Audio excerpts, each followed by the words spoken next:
For me, it was the first night of the jump show I've done, and it was super sick. Like really feeling like a proper rock star standing in the middle of the stadium and having the crowd all around us. The noise they're doing is motivating us and was so sick. Also seeing freestyle motocross again. I think the last time I saw it was in 2018 or something. And now I realized again that they are freaking maniacs. Hi, and welcome to the Riders Lounge podcast. I'm your host for this series, Steve Sommerfeld, and this is just kind of a recap, actually, from the Night of the Jumps Freestyle of Nations competition, which was held in Basel a couple of weeks ago. It's been incredibly busy after the event, almost as much as it was before. We had a lot of projects all happening in September. There was a lot of planning going on, and I guess you could probably say we're a little bit rusty. It's been 18 months. And just sitting there thinking, do I need to organise this and that? And I would say, on a personal level, the only thing I forgot was putting Edgar's name down on the shuttle list. I did get his flights. I just forgot to put his name on the shuttle. And about half an hour before he landed in the Basel airport, I'm like, oh, all right, better jump in the van, go pick him up. So, I mean, if that was the only thing I forgot after 18 months, sitting on my thumb doing nothing, pretty much, I'd say that was a win. But this episode, it's a little bit of a wrap up of that event, but also looking at the positives of events slowly coming back. It looks like we're starting to see the light at the end of the tunnel, and that's not a bad feeling. And it was actually really cool to just see all of the guys who came to Basel, all of the riders, all of the crew, from the technical sort of stuff, the TV guys, the catering. Well, of course, the catering. You'd love to see those guys again. But everybody involved in putting on just one event, there could be up to 60, 80 staff. And all of those people have kind of been left in the lurch for the last, 18 months or so. And this was one event. We don't have any more planned for this year, 2021. But there are a couple actually quietly coming into the pipeline. So let's see. Maybe that changes. But it is nice that everybody can start to see that light at the end of the tunnel. Now, before we get into the kind of the wrap up of the event, and to talk about everything that went in and around that as well, with the riders coming back and just seeing how excited they were, I did actually get to do that Roadhouse tour that I mentioned in the last episode between my house, where I live in Germany, and the St. Jakobshalle in Basel. It's actually quite handy that the Roadhouse Brewery is about an hour away and pretty much on the direct line there. So I finally, after 18 months of doing this podcast, the Riders Lounge podcast, and Roadhouse have supported this before we even started it, I finally got to meet Mathieu and the team there in the Black Forest region of Germany, and doing the special super duper VIP brewery tour. Well, as you can imagine, I was pretty pumped that day. It was freaking awesome, going into the bowels of the entire brewery and checking out everything from start to finish. Basically, it was huge. I was actually surprised at how big it was. So if you're ever in Germany, make sure you get to the Rothaus Brewery in the Black Forest region. It's better than doing all the natural nature walks and bike riding and whatever else. Nah, forget it. Just go do a brewery tour. That's 10 out of 10. So no, thank you so much to those guys for letting me come along, and also for picking up a whole bunch more beer. I turned up with an empty van, and you can be assured I left with a full one. And I think I've got a new favourite, the Ice Zepfler. That was awesome. But no, we're definitely still always going to carry on with the alcohol-free beers. They are still... I was actually quite surprised. There was a few different versions of them.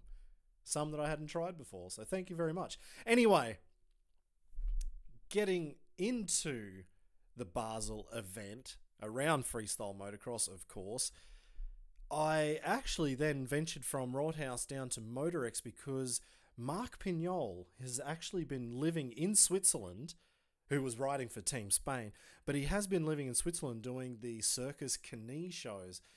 And if you guys haven't seen those circus shows, I'm sure you probably have. If you're listening to this podcast, you know what I'm talking about. So yeah, Pinyol, he's been doing those because there's pretty much been nothing else to do. And he was just lucky that Switzerland was able to have those shows going for the last few months. And I met him at the Motorex factory, which was also quite cool for me personally, since I've also been supported by Motorex from A1 Accessories in Australia for, I don't know, maybe 12 years. So it's crazy. I've lived in Europe for 7 years, almost 8, and I never got to the factory, and I finally got there, and it was just to do an interview with Pinyol. So you may have seen some snippets of that with the video, and it was awesome to meet those guys as well. The most important thing for me, however, was talking with the chemists and understanding a little bit more about the oils, specifically for the KTM 2-stroke for me. But yeah, if you're in Switzerland, if you come back for Basel or Zurich in Switzerland next year at Night of the Jumps, if you want to come, it's not that far away, actually, to get to that factory. But having a chat with Mark Pinyol there, we did do a pre-event interview, and I have got a few words from Mark at the end of this episode, so I'll put them in. And but mainly it was just good to talk with him and see the motivation, or how he had to deal with that motivation, losing motivation of riding during the pandemic. And then kind of out of the blue, you've got to be ready and go for the competition. So make sure you hang around and listen to the wrap up on the end of this episode. So as we got into Basel, we had Team Germany, Team Spain, and Team France. It was the Freestyle of Nations, 3 teams battling it out, 3 freestyle riders on each team, and everything was looking quite good. Team Germany, Luke Ackermann, Hannes Ackermann, Kai Haase. I mean, the three Germans. Pretty much that's it, I think. There are a couple more, but they're definitely the 3 main guys who are in the big events and competing all year round. Team Spain, Mark Pinyol, Edgar Torrenteres, Michael Malero, huge team. And France with David Ronaldo, Remy Bissois, and Maxime Gregor.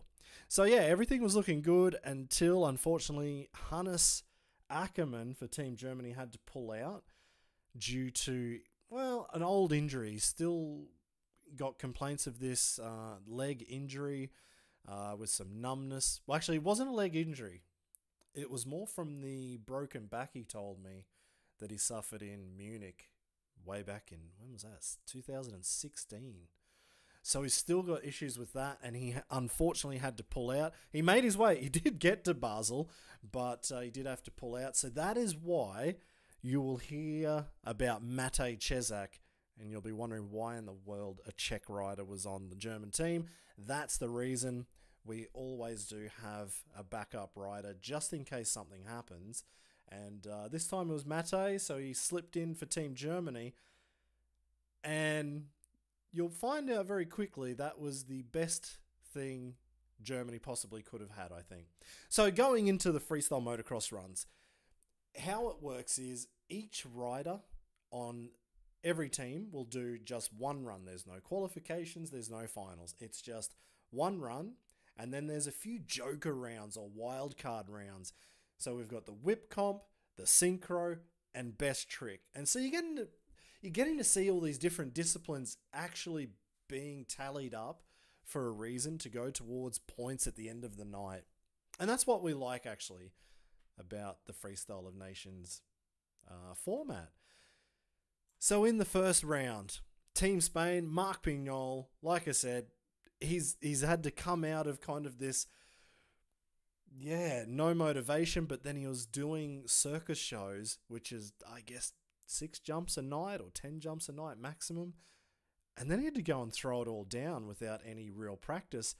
And in the end, he came out with the highest points after the first freestyle motocross runs. Pinyol in first. It was Matej Cezak for riding for Team Germany in second. He had a great run as well. And Team France, Maxime Gregor, well, I was really looking forward to his run. But unfortunately in training, he went for the flare knack. Didn't even go for a standard flare. Didn't even just try and pop off the quarter pipe to make sure it was in the right place. He just had the flip levers up and just sent the flare knack. In training, he did under-rotate it. I think he had maybe... If he just had 45 degrees more on landing, it would not have been an issue. But he just kind of stopped and it tweaked his knee really bad. So he didn't get any more training. I think that was only the first round of training. That was it. He was then on ice all day, went back to the hotel on ice, came back, and he could barely walk. And he's like, no, I'm still going to go for it. So yeah, in his freestyle run, it wasn't looking great. You could tell he could barely move. He could barely do any tricks. And he still went for the flare knack in the double up. And again, it was the same issue. I guess he was a little bit nervous still on that ramp. It was the same thing. And unfortunately, it went worse this time. And he ended up fracturing his wrist. We didn't know at the time. It was only about a week later when he got home. So a huge shout out to Maxime Gregor. He's definitely one of a kind. He's such a nice dude. But he really has completely different bag of tricks. So much variety, especially on the quarter pipe. So it does suck that he took a crash and took a broken bone for his troubles. So I really hope you get well soon, mate. Then we went into the whip competition, and this one was always going to be pretty crazy, I think, because you've got Edgar Torrenteras and Marc Pinyol. 2 riders from each team goes in, and we weed out the one rider from each team, and then you've got a final of the best whippers from each team, basically. So Marc Pinyol and Edgar Torrenteras, of course we know Edgar is one of the biggest names in Best Whip. He's got an X Games gold and a whole bunch of other medals from X Games in Best Whip. But Pinyol has some huge turndowns. So I thought, okay, Team Spain, this could be their wildcard round to win. Well, Matej Cezak and Kai Haase for Team Germany had something to say about it. And actually there was David Ronaldo and Remy Bissois for Team France, since Maxime was automatically out by now. But actually, it was Matej Cezak, the Czech rider drafted in for Team Germany, managed to get past Kai Haase, who has some of the biggest whips as well. And in the end, it was a crowd decision, and I completely blew it because I thought it was the judges on that one. So obviously I read the show plan wrong. But yeah, it was a crowd favourite, and Matej Cezak, the youngster, won over the legend Edgar Torrenteras and David Ronaldo. So with that, there's actually 20 bonus points in these wildcard rounds. So that actually put Germany up quite high to start off with. So at that point, I think maybe Luke and Kai were pretty happy that Matej came into their team, because it definitely helped out. Then in the second round of the runs, again, it was one rider from each team: France, Germany, Spain. So for France, Remy Bissois, he just beat out Kai Haase and Edgar Torrenteras for that one. Remy, of course, he's a 3-time world champion. He was looking pretty good. It wasn't the biggest run that we've ever seen from Remy, but it was definitely good enough to beat Kai and Edgar, picking up his 48 points and 45-41 as we go down through those names. But the cool thing about Kai Haase being only 3 points behind Remy was Kai hasn't even been training for freestyle. In the last 6 months, basically throughout, quarantine, Kai has decided to try his luck at every single, I don't know, two-wheel motorsport that he can pretty much do in, let's say motocross or dirt bikes. So he's been doing enduro, hard enduro, flat track. I think he was in the world championships for the flat tracks. Speedway. He even did downhill mountain bikes. And he actually hadn't even ridden freestyle at all. So I think 1 week before, he jumped some ramps for one day just to kind of remember, what does 21 meters on an 8-meter radius feel like? So, yeah, it was just so crazy to see Kai come out. But that's kind of also the difference you can see in different riders. Like, that is Kai. I don't know, if you think about... I think about guys like Robbie Marshall in Australia, who just has this ability to be the best motocross or supercross racer or unbelievable in freestyle. That's kind of like the Kai Haase effect there. Anyway, Edgar Torrentera also, for an old man, he had some of the best variety actually, so that's why he got some pretty high points in that round. Then we went into the next of the wild card rounds, and that was the synchro competition. And again, this is where Germany must have been pumped to have Matej Cezak in their team. Him and Kai Haase looked, from the very first jump, they just looked the best. They didn't do the biggest tricks, but in sync, they were a cut above everybody else. Kai, he was taking the inside line, which everybody was finding really difficult because Basel is our smallest arena in, I think, the entire World Championship Series. Maybe only Riga in Latvia is smaller. So it's 70 meters long total distance. So that has to include safety barriers, the corner. But yeah, so for your run-up, the ramp, 21-meter gap, the landing, and the wall at the end, there's only 70 meters. And yeah, Kai was pretty much the only one to get around that inside line and keep the speed up the same with Mate. So they won that one again. So Germany taking out the two big wildcard rounds. So that kind of really shot them a lot higher up than Team France and Team Spain. So for France, two world champions going side by side, Ronaldo and Remy. And they looked pretty good, but you could just... And they had bigger tricks. I think they had the biggest tricks out of everybody. But yeah, the 2-stroke, the 4-stroke, the tight run-ups, everything, it just didn't work out.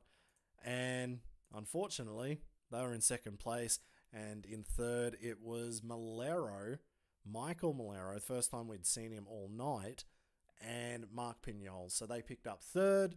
Again, some pretty big tricks, but just not in sync. And that's what that one's all about.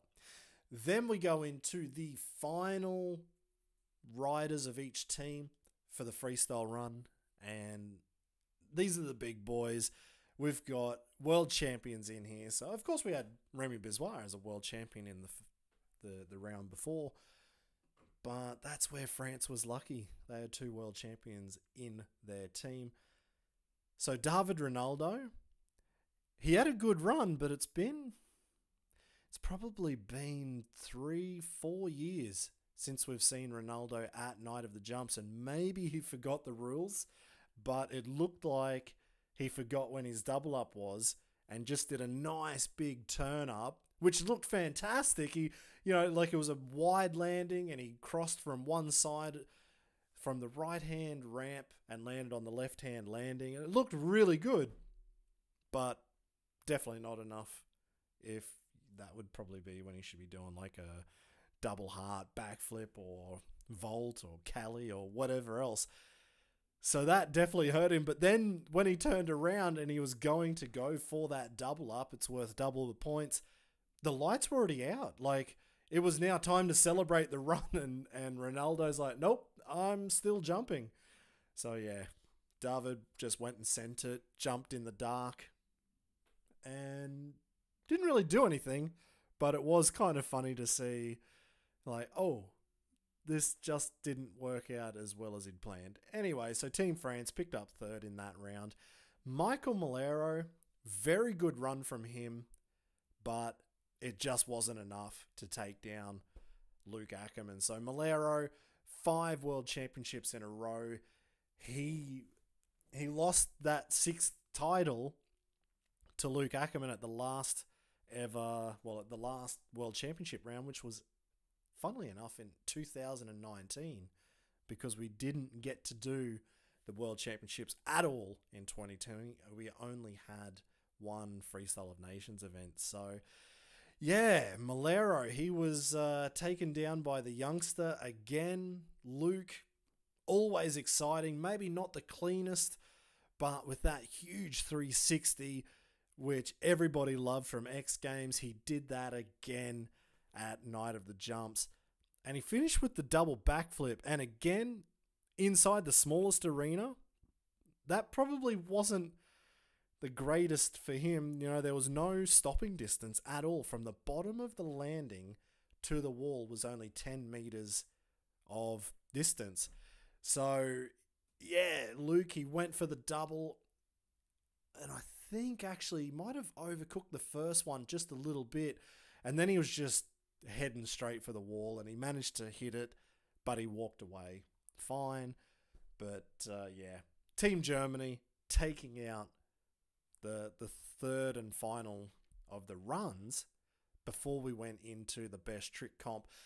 And in the best trick, this is where we're doing something a little bit different as well. We bring in the mountain bike riders. So the team captain from each country, they get to choose which rider they'd like to have on their team from the mountain bike show.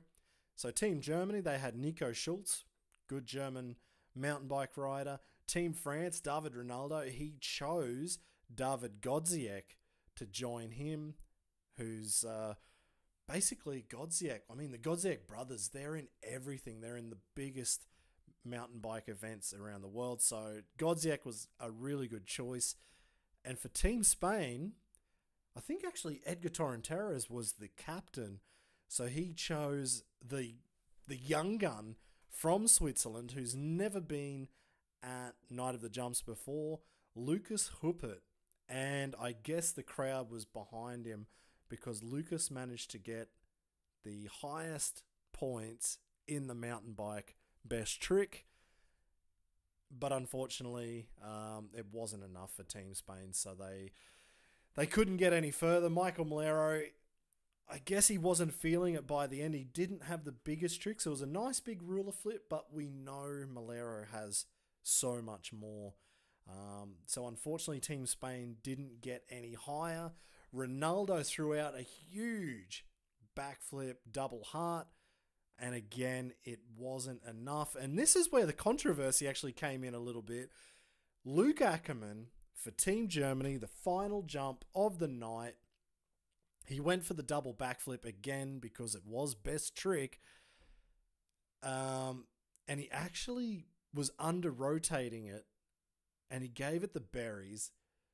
And, well, he was heading back towards that wall that he already hit in his freestyle run. So instead of hitting the wall, he was fishtailing it and basically went into a controlled crash 7 meters after the end of the landing, and then he ended up still, hitting the wall one way or another. So in my mind, I was commentating the live stream at the time, and if you were listening to that or watching that, and you're listening to this podcast now, you'll probably remember I called that 0. Like, if that was me judging, I thought, ooh, this is going to be a tough one because he landed the trick and he crashed pretty quickly after. Do you give 0 points for the crash?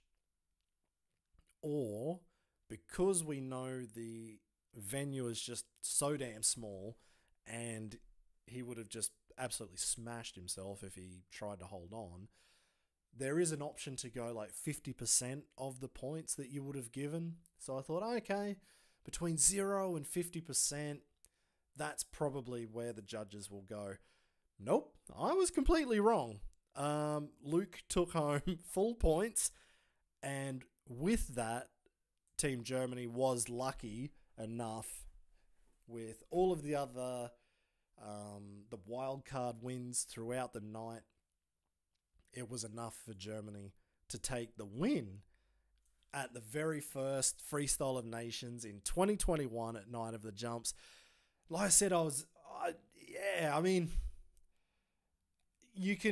it could go all different ways. It could have been 0 points. It could have been 50%. It could have been 100%. On this time, like in this event, the judges went 100%. So yeah, that was it. Team Germany, again, they won the final round of the Freestyle of Nations in 2020, and they won 2021. So it looks like Germany's one of the harder countries to beat. And I'm going to put that down to the differences and the variety in the team. It's not just 3 champions riding together, but actually 3 very different guys. And in the end, I would say it was Matej Cezak who was probably the guy. Like, it should never have happened. Matej said, the night before, he was actually really happy just to come and just be a fill-in rider. So he does the training with everybody, hoping, we all hope that we don't need to have a backup rider there. But because Hannes pulled out, then that's why he was in. But Matej said, this will actually be really cool. I never get to watch freestyle motocross competitions anymore or shows. I'm generally just there riding. So he was really looking forward to it. And in the end, I would say it was him in those 2 wildcards that gave the win to Team Germany. So yeah, who would have thought? So in the end, it was 527 points for Team Germany, 456 for Spain, and very close behind Team France. I was a little bit surprised, but that's how the cookie crumbles sometimes. And what I do want to say at the end of all of this, it didn't really matter. It does matter because the guys are riding and they do want to win. But what I really was so impressed with was just how pumped everybody was to be back. Every rider was just stoked to get out of their homes, and almost most of the guys drove there because it was only in Switzerland, which borders actually Basel. Just to give you a geography lesson, Basel actually is on the corner of France and Germany, so that's where the rivalry was there. But also Team Spain was coming anyway, and so most of the guys drove, and just to get into the arena, even with all of the COVID protocols and whatever else, nobody cared. It was just like, let's run an event. Let's jump in there. And, as soon as the lights went out, the crowd just went crazy. It was a full house. It's been so damn long. And I really hope for all of the riders, I'm speaking personally from my point of view, but it was just unreal to be in there and listen to the crowd again and have a reason to turn up and put these events on, and all of that work and all of, Basel must have been postponed 4 times by the time we finally got it done. We've got other events that have been postponed 5 or 6 times, and some cancelled here and there, and it really has been an annoying and trying 18 months. But the moment that first bike was flying through the St. Jakobshalle, it was awesome. It was really good to see. Like I said, it could be a little bit of time before we do actually get to see the next event. But at least this has given everybody that renewed enthusiasm that, yep, events will slowly but surely be coming back. Every country is different with their COVID protocols. Travel is different. Everything is different, but at least we're getting closer. And we looked at X Games. We did the X Games review of every discipline. And I know there were some things that people liked, and certainly some things they didn't like about X Games, but at least it was on. Night of the Jumps in Basel, Switzerland. There was only one event this year. Normally there's between, I think, 8 and 15 events at Night of the Jumps. It was only one event, but at least it was on. And that's kind of where we're getting to. It's like, as long as we're on this upward trajectory and guys are starting to pick up more shows. I know the Spanish guys have a few more shows coming along. I know the Germans, they were picking up a few shows as well leading into this one. But also looking around the world, I'm watching the American riders. They're back and, well, it almost didn't stop in America. They've been doing shows, which is really good. Nitro Circus, they are on the road. The Nitro USA tour has been going off for the last few months now, which is awesome. Freestyle Kings, they managed to get one tour off in New South Wales. Unfortunately, the Queensland tour was cancelled, but I'm sure if I think I know Josh Hanna and the team at Freestyle Kings, I'm sure they will be back anytime soon as well. But it just goes for everybody all around the world. It's all about to kick off again soon. So hopefully 2021, we can just finish this off and hope that 2022 will be the start of, a new chapter in freestyle motocross. Let's see.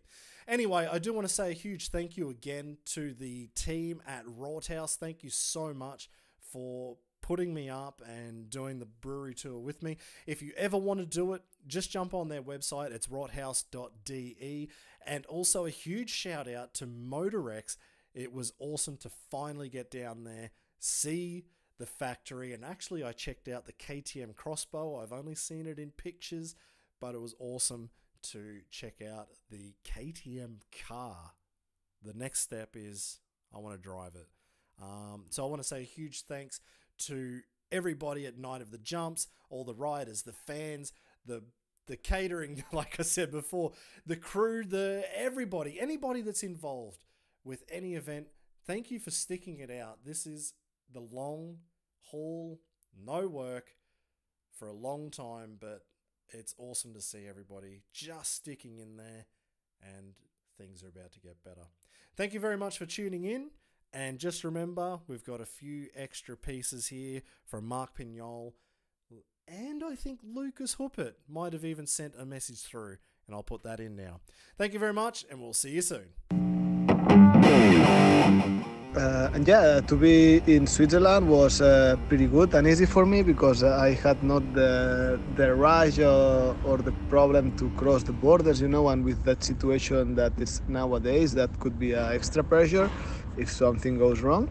So because I was already in the country, that was pretty easy to me to move to Basel and be part actually of the Freestyle of Nations. And also was super good for because Motorex and another sponsorships that I got, FMX Academy, they are from Switzerland because right now I'm based here. So it was an extra motivation for sure because finally I could show in the country that my the new sponsors are a good show, that we are doing finally again a good show. So was special for me because it was Night of the Jams also, but to do it in Switzerland for first time after this long time was also an extra point. To have Michael and Edgar, that for me both are already legends, I think, in our esport, was an extra pressure because it's like, okay, dude, look the guys that are next to me, we have to do it good. But also it's like, hey, but I'm with that guys, so at some point I was also proud of myself, of my work, I guess, to be part, of it with them. So to write a show with Edgar, it's always special. He gave also like a good motivation to us, and it's special because I write my first shows also with him, so will be always special to me. And Michael, it's always, well, right now still who puts the good level there in the show. So I had to be also on point. Yes, to be the first after that stop was in one side like, okay, good, I will finish fast. But in the other is like, oh, dude, I open again and out of the jams. And yeah, when I opened it at my first world jam in Jerez was not that good, the first jam.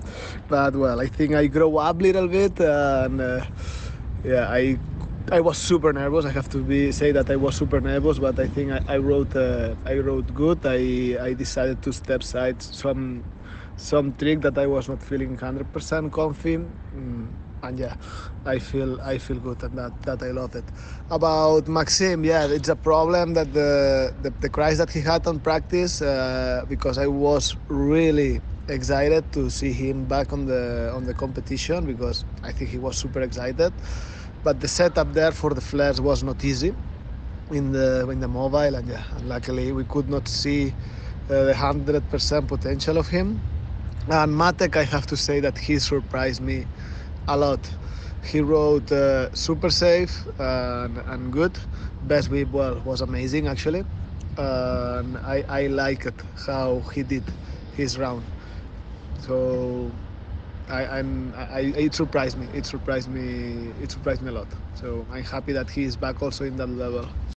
I have to say that was a surprise for me that Matek win. I mean, before when I see his whips also were amazing, but yeah, finally was like that, and we have to accept it. And he rode super good.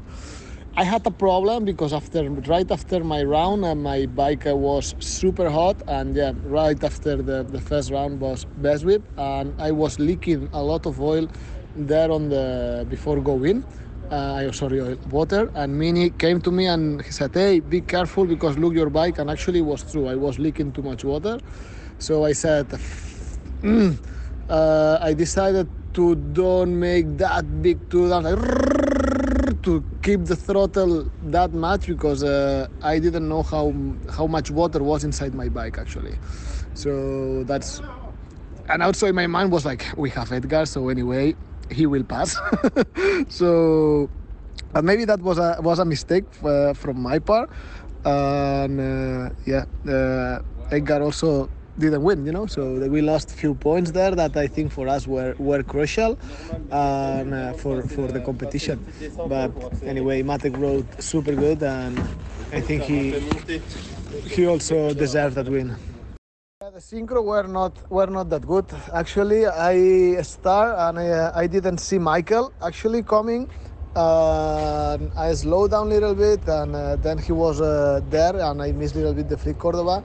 And yeah, then Michael was not that close to me, and yeah, we were not that really in synchro. And actually, in practice, we did it pretty good, but there in competition, maybe we just take the pressure a little bit out. We were not focused, and yeah, we did not that good synchro contest as we are able to do. For example, in Berlin was pretty good last time. But yeah, here, well, that mistakes can happen. I prefer that a crash, that's for sure. But we need to improve the synchro for sure. was it was amazing. I just can say that it was amazing to be back. Of course, was not like in Berlin, because in Berlin I was super ready to go super big at that time before COVID hit all us.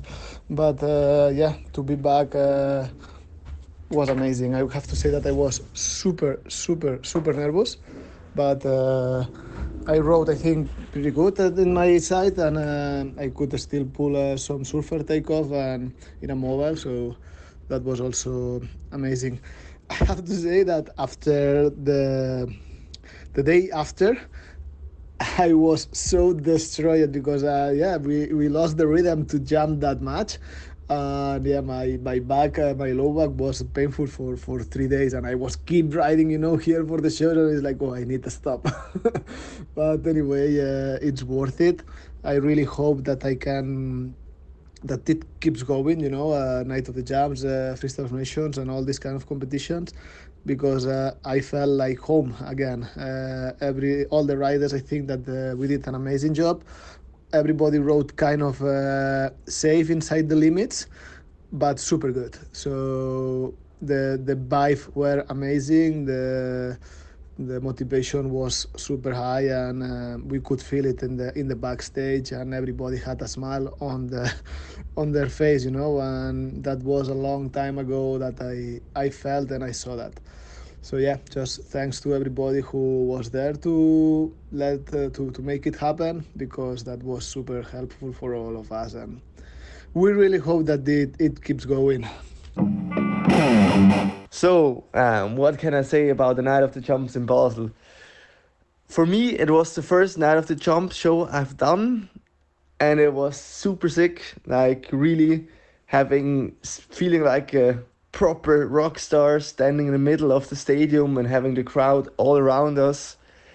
The noise they're doing is motivating us. It was so sick. Also, seeing freestyle motocross again. I think the last time I saw it was in 2018 or something.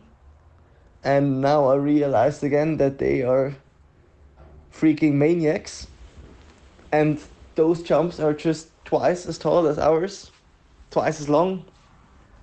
And yeah, it was really impressive. Also seeing the double backflip for the first time live for me from Luke Ockerman was really impressive. I liked the format actually. It was something new, because normally you have just runs and that's it, and the best run wins. And now it's like the nation thing, which was pretty sick in my opinion. Yeah, I had a good time. The mountain bike riders were super cool guys.